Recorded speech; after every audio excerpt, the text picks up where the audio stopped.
first got into Pokémon sometime in early 1999. My friends and I were all into the original games and the anime and the cards and you know the drill. So naturally, when we learned that Pokémon the first movie was going to be in theaters in November, the hype was there. So you better believe my friend Shane and I were all set to go to the theater to see this new movie all about Mewtwo and Mew. I remember we went with his mom, and when we got to the counter to get our tickets, it was a surprise to find that we were each given a free Pokemon card. The one I was given had a Dragonite flying above some mountains carrying a little satchel. Shane got one with Mewtwo on it. Upon further inspection, these cards had a Kids WB Presents Pokemon the First Movie stamp on it, as well as the word promo and a little black star on the right hand side, and then in the bottom right corner was one single number. This is the coolest thing ever. I figured that certainly these must be the rarest Pokemon cards of all time, right? I mean, the only way you could get them was to go to the theater in the short window of the movie being shown, and only if the theater hadn't run out of these cards. I, of course, viewed this Dragonite as off limits for trading with my friends. Dragonite. Off the table. Oh, come on, Paul, be reasonable. I am being reasonable. That is until one fateful family garage sale where I just sold all of my cards to somebody for like $50 a number of years later. Oh well, I have since reobtained all of these cards and more, so not all was lost. Which brings me to the basis of this video. Dragonite was number 5, so just how many of those Black Star promo cards are there? And how else were the rest of them obtained, and through what kind of promotion?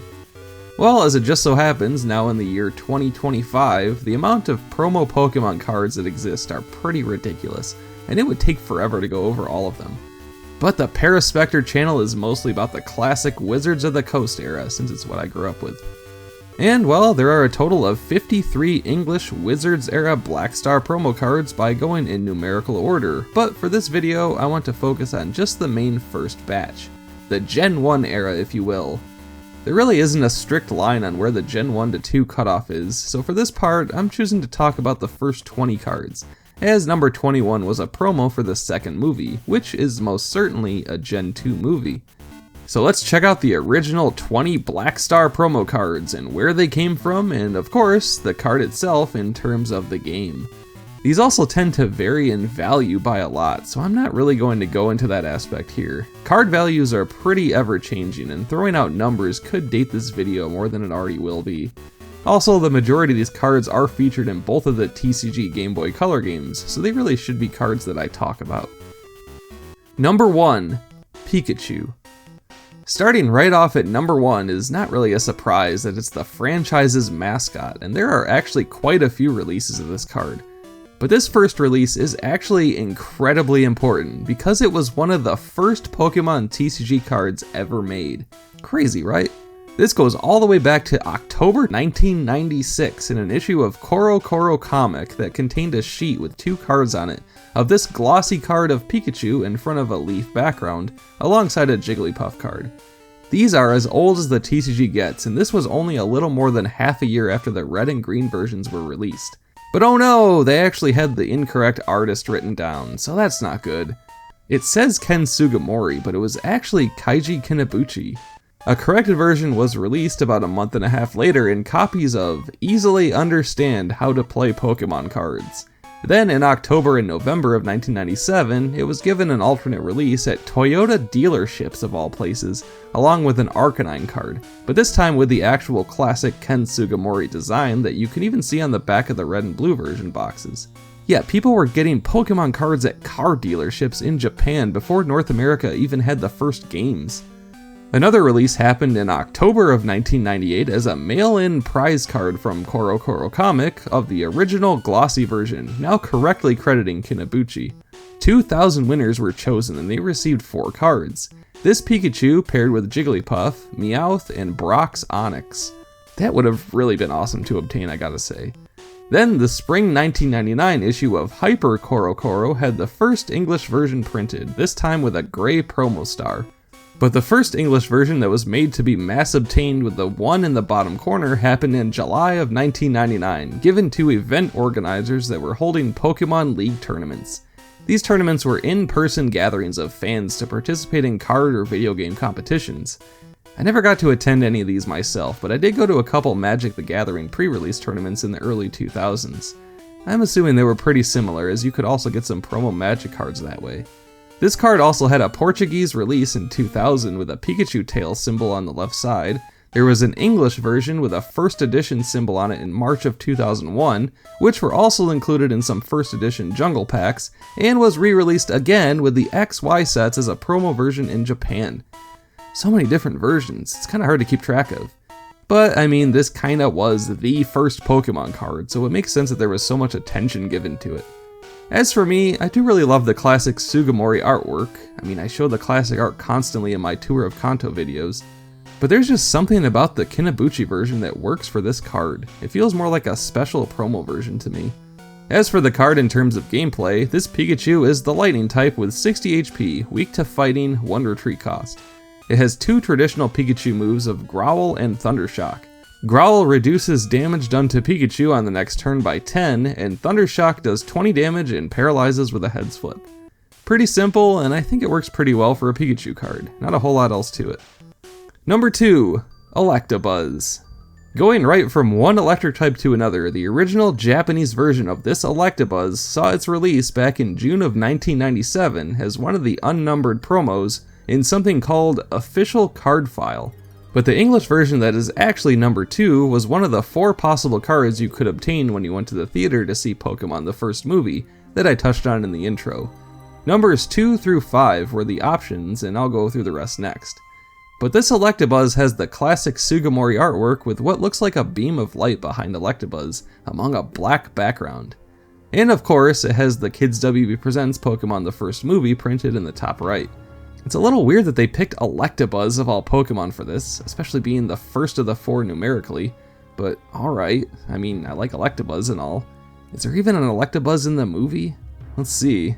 Yeah, I guess there is. Well, case closed. Number 2 it should be. The releases for this card are much more straightforward than the complexity of the Pikachu one, with only these 2 releases. Electabuzz is the Lightning type with 60 HP, weak to fighting, 2 retreat cost, and 2 moves. Light Screen halves the damage done to Electabuzz on the next turn, and then Quick Attack does 30 damage with a heads flip, 10 with a tails flip. Not real flashy by any means, but Quick Attack does only use colorless energies. Plus it's a basic mon. Not bad. Number 3, Mewtwo. The second Kids WB Presents option was Mewtwo, which makes perfect sense as Mewtwo's story is a central part of the movie. Which makes Electabuzz be number 2 even stranger, but anyways.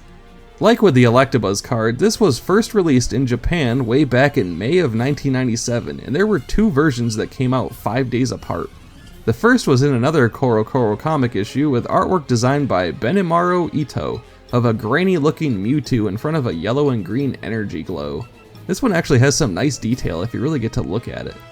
The next release was one of the unnumbered promos alongside a super energy retrieval card in the Pocket Monsters fan book, featuring the traditional Sugimori artwork of Mewtwo standing in front of a glowing white swirl.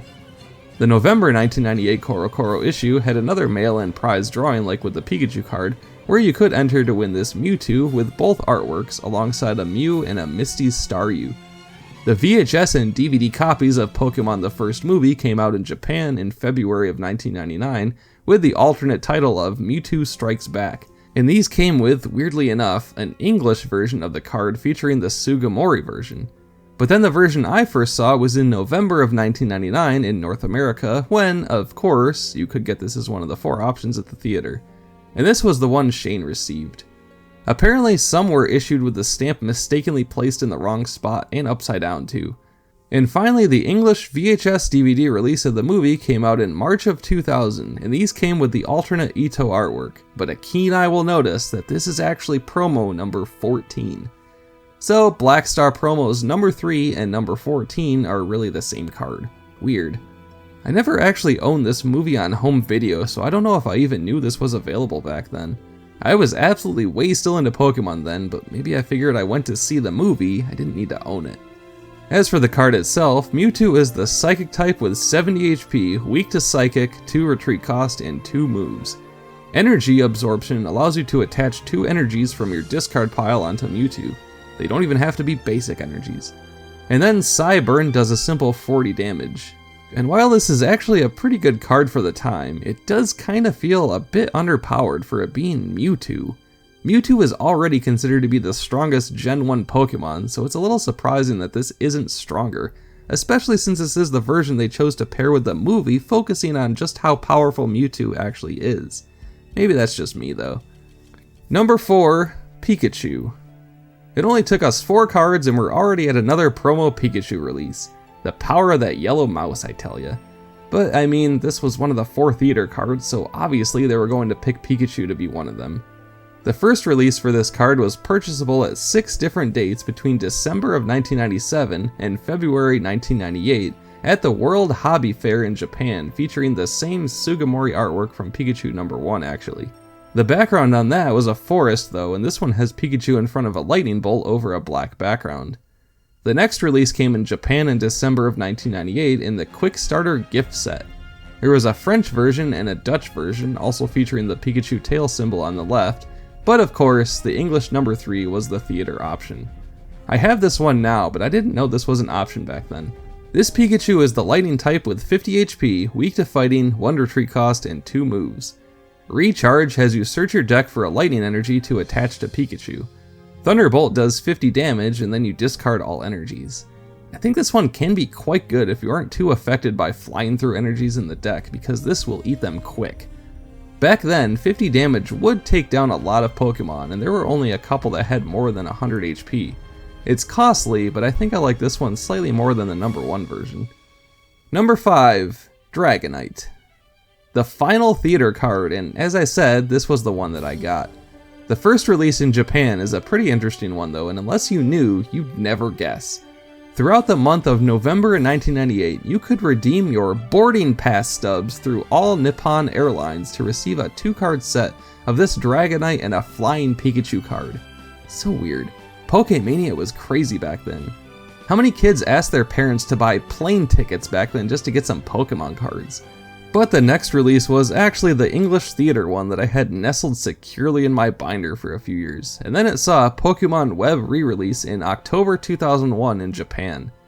The artwork was done by Toshinao Aoki and has a bold-lined Dragonite flying over a mountain background carrying a satchel, or a purse, or a tote bag, whatever. In the movie, Dragonite acts as a mail carrier, so this design matches the movie release pretty well. I've said this many times that I am not a fan of Dragonite, but I gotta say, this card is special to me and I really do like the design on it. Maybe I'm biased, but it's actually my favorite of the 4 theater promo cards in terms of design and gameplay.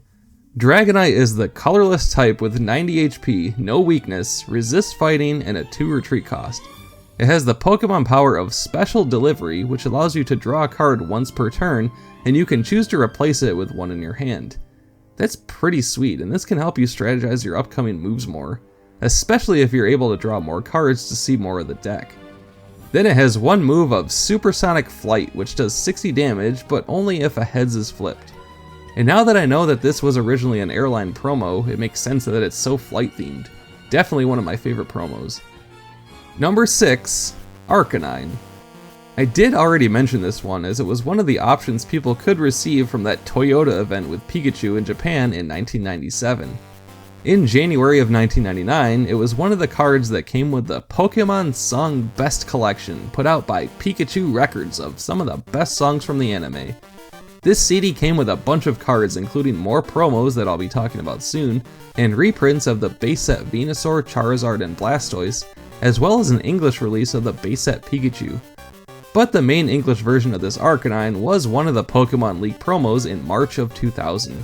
The artwork here sticks to the standard Sugimori style of Arcanine in front of an orange, white, and black shaded background. I like it. This Arcanine is the Fire type with 70 HP, weak to water, 1 retreat cost, and has 2 moves. Quick Attack works how it usually does, with 30 damage on a heads flip, 10 on a tails flip. Flames of Rage does 40 damage, and then you discard 2 fire energies on Arcanine. On top of that, it does 10 additional damage for each damage counter on Arcanine. Yeah, this is no joke.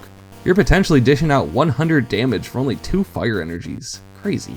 But of course, Arcanine needs to be almost fainted to do that much damage, and you lose the energies each time.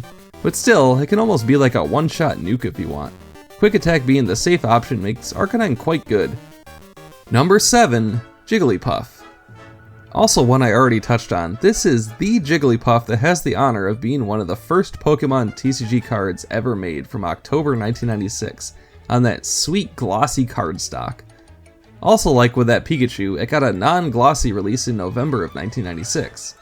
Also like with Pikachu, it was one of the cards on the prize sheet from the mail-in prize drawing from Korokoro in October 1998.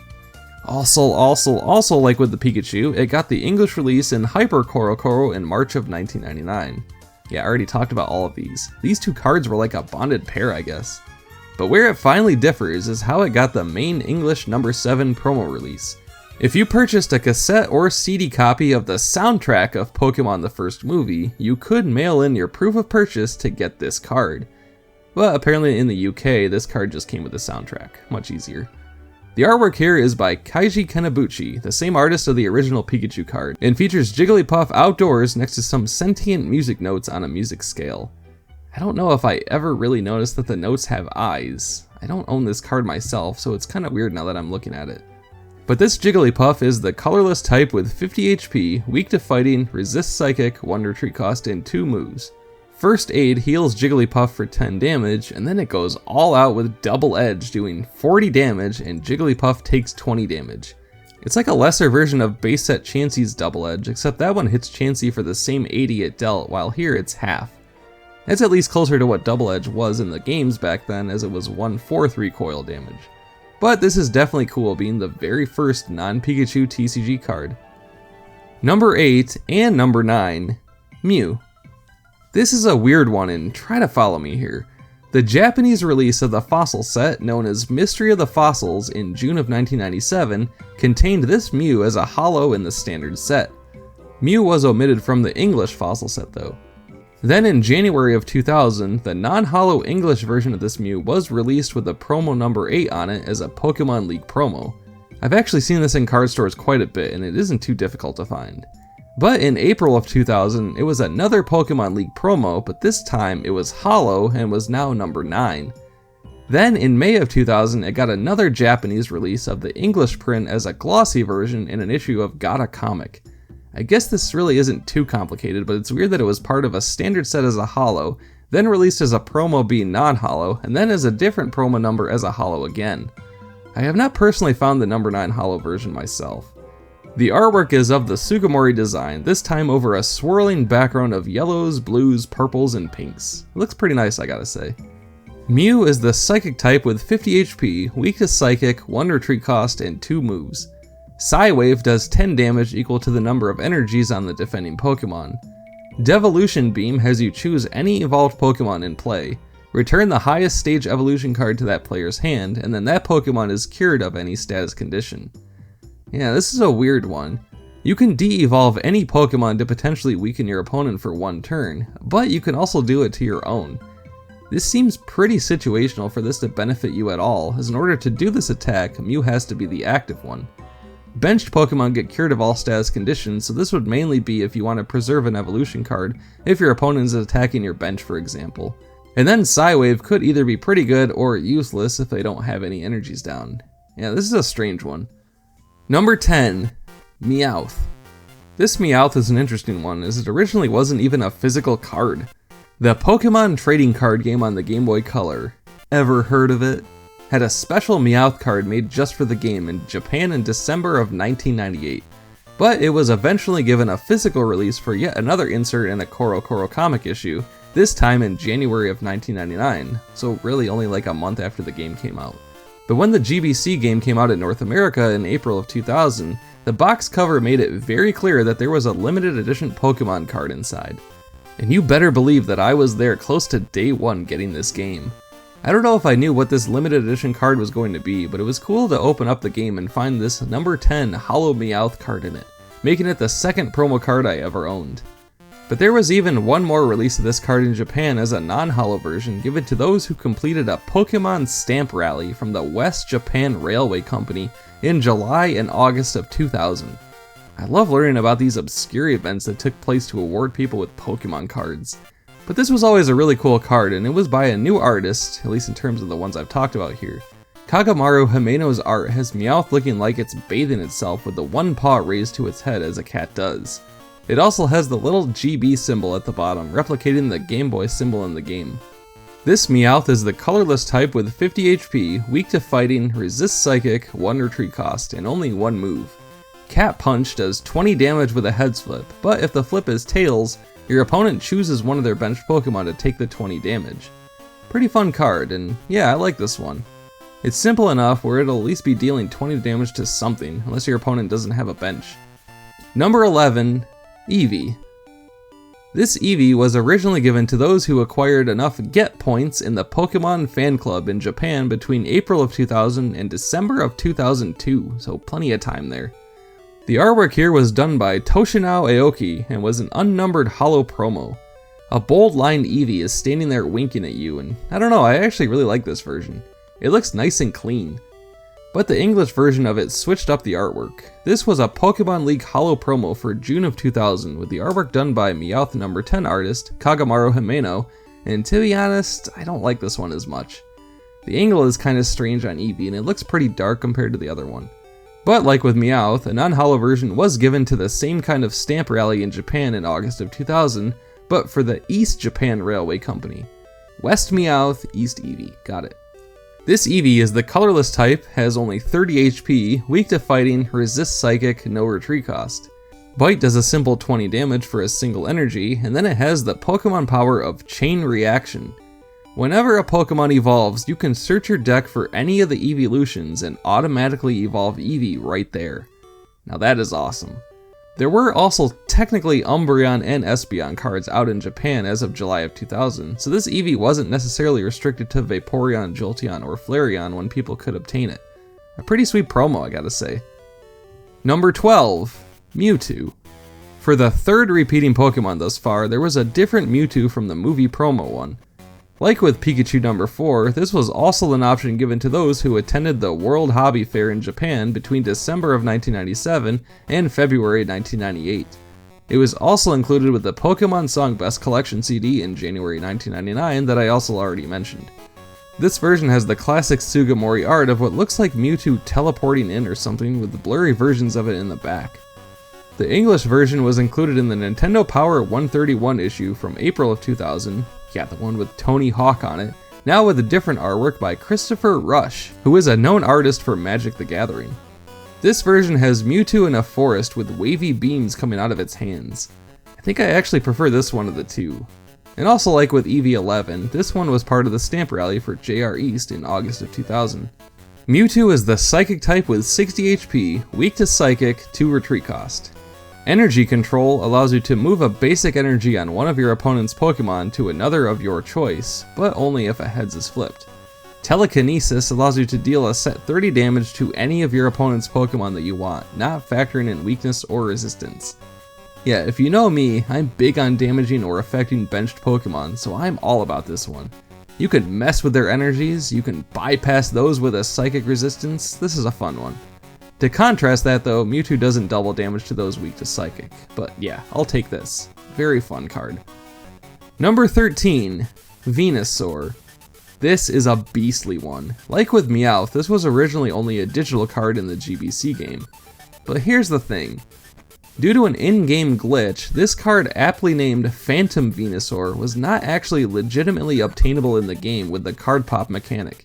It kinda has a bit of notoriety because of that. So the actual first time anyone could use this card was in January of 1999 in Japan inside copies of Pokemon Card GB Official Guidebook. And the English version saw its release in a similar manner. It was included in copies of the official Nintendo Player's Guide for the GBC game, and I actually do have a copy of this. The guide, not the card. I bought it on eBay a while back and yeah, no card inside. But I gave it the old college try. The artwork has yet another classic Sugimori design as a holo. Venusaur is the grass type with a mighty 100 HP, weak to fire, 2 retreat cost. It has the Pokemon power of Solar Power, which allows you to cure both the active and defending Pokemon of any status condition once per turn, and only if Venusaur itself isn't asleep, confused, or paralyzed. So this power works well with Venusaur on your bench. And its only move is Mega Drain, which does 40 damage and heals Venusaur for half of the damage dealt. It's costly for 4 grass energies, but very awesome if you can get it going. Again, Venusaur can even be useful on your bench while you power it up. I actually like everything about this card more than the base set one. This to me is like classic Venusaur. Number 14, Mewtwo. Yeah, I already mentioned this. It's the same card as Mewtwo number 3, just with the Benimaru Ito artwork. Energy Absorption, Cyber, you know the one. Number 15, Cool Porygon. Yeah, not the standard nerd Porygon we all know. This here is the cool one. The one in the leather jacket who hits the jukebox to turn it on. What in the heck is a cool Porygon? Well, the first release was for a promotion in Japan for participating stores where if you bought a Nintendo 64 in December of 1997 and January 1998, you could get a little booklet containing 2 cards. Cool Porygon and Hungry Snorlax, as well as food counters for the Hungry Snorlax card.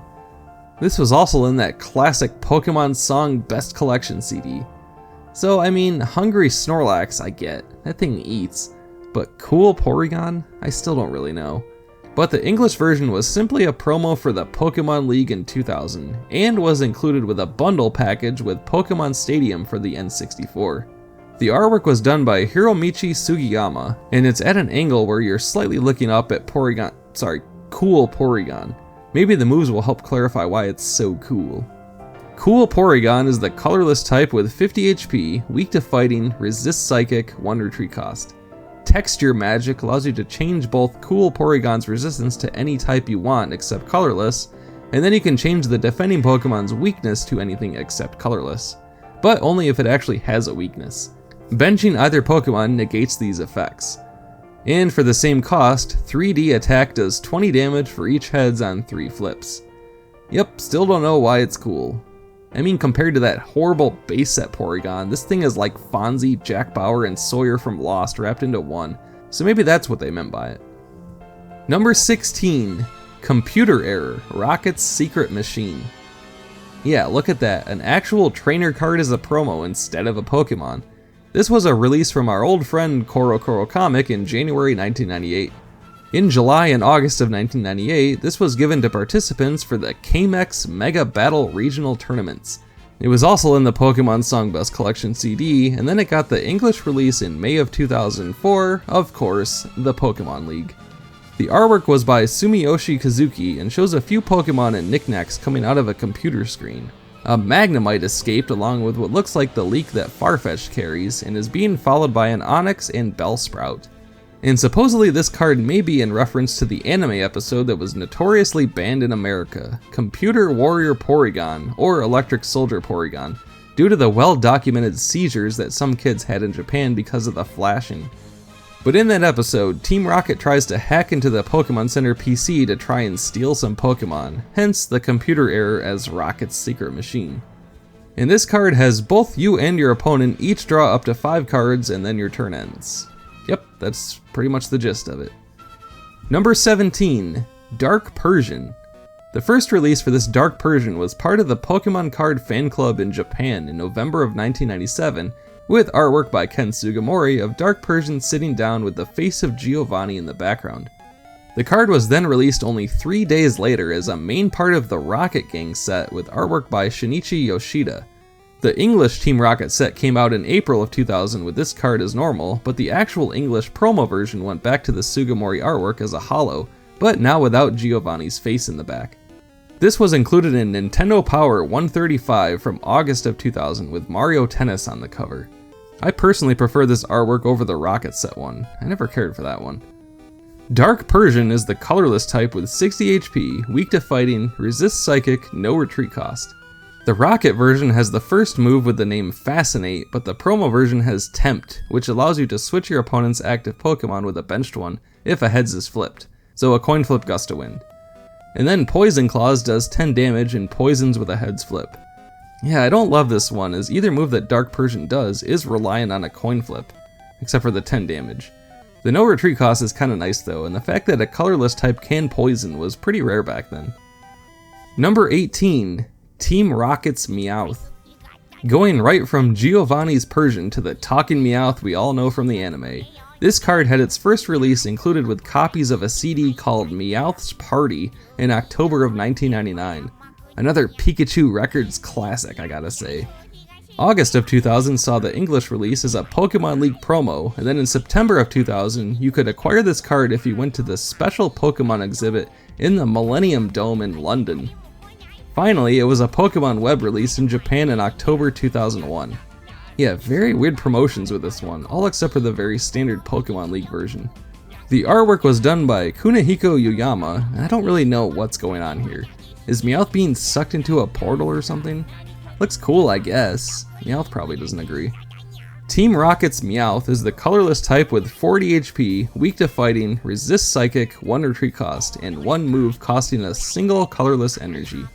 Miraculous Comeback has you flip coins equal to the amount of Pokemon in play. For every heads, 10 damage is done to the defending Pokemon.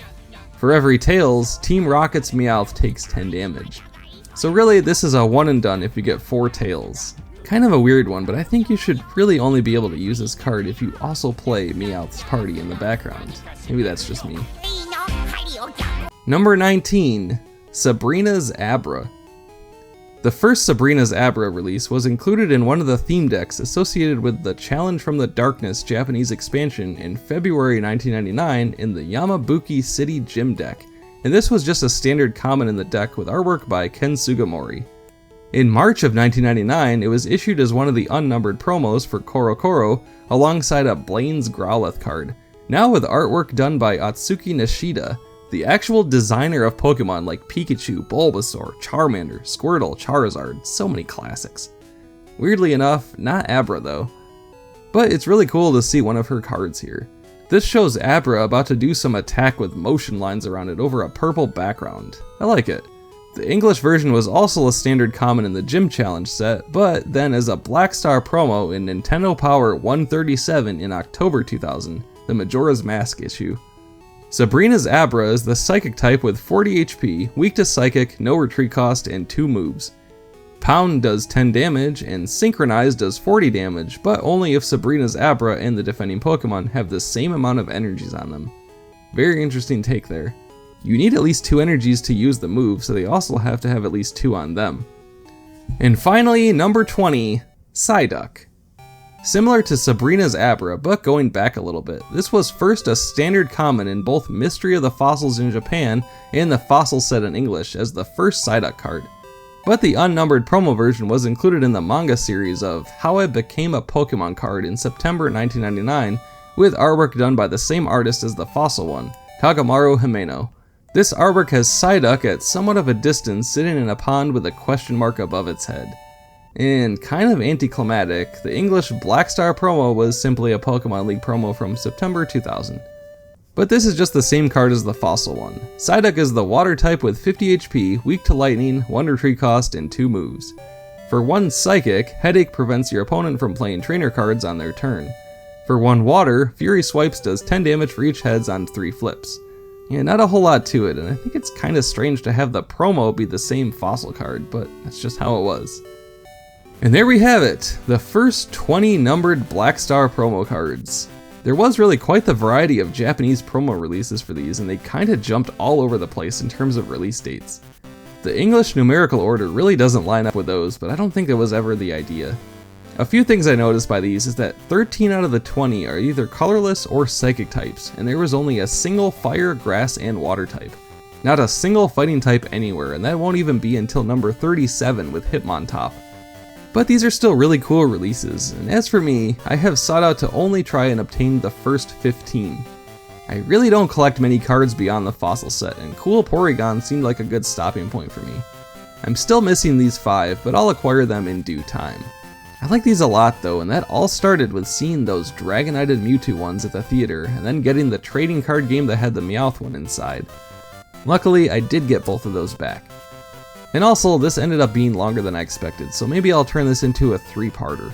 I really don't want to go beyond talking about these first 53, so maybe next time, if you guys like this video, I'll take a look at numbers 21 to 33 or something, since 34 is from the 3rd movie and then the rest in part 3. I don't know, I'll see how it goes. So thanks for hearing me talk about some promotional cards. Enormous, cool Porygon levels of thank yous go out to my Patreons at the end here, and I'll see you all next time.